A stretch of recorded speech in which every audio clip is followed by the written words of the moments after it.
VVIP or presidential travel is not about aircraft type.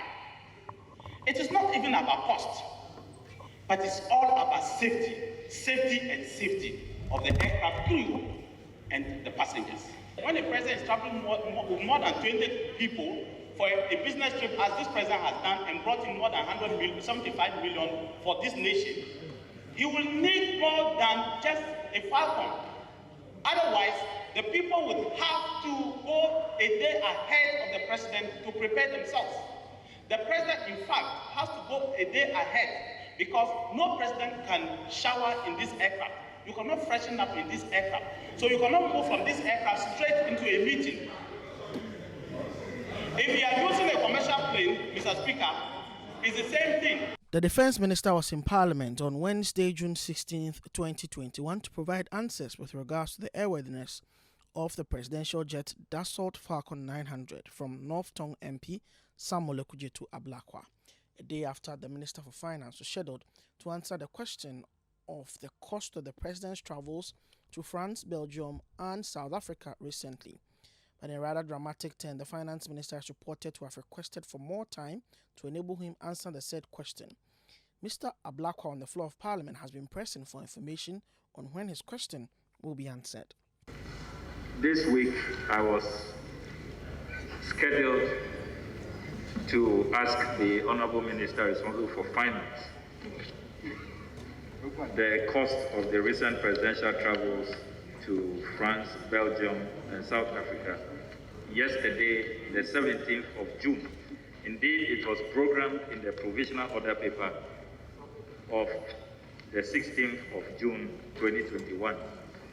I was told at rather short notice yesterday that the Honourable Finance Minister is asking for more time by Mr. Jetro, the clerk at table. Mr. Speaker, I was expecting, in view of the circumstances, that question will be programmed for next week at the very least.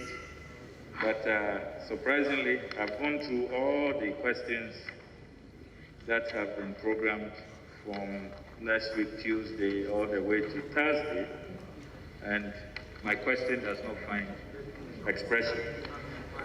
So it's not clear how much time, and it was an urgent question, Mr. Speaker.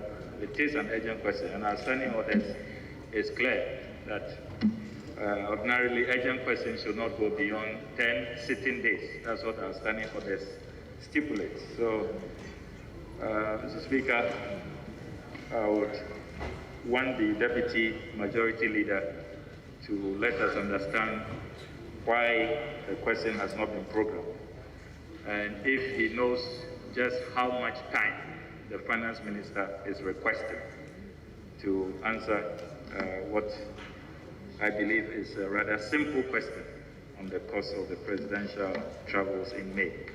The Speaker of Parliament, however, assures that the question has not been rejected but will be answered in due course. Both questions were admitted by Mr. Speaker,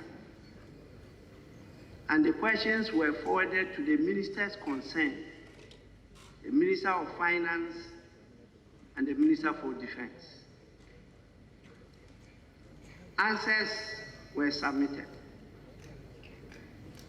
They were published to be taken. They could not be taken. Definitely, they will have to be programmed to be taken. There is no problem of it at all. Let me disabuse what has been put on the social media that the Honourable Speaker rejected the questions. There is no iota of truth in that publication. The questions were admitted and forwarded to the ministers. And the ministers have indicated to me their readiness to come and answer the questions. So there should be no problem. Business committee, do the right thing, get them programmed for the ministers to come and answer.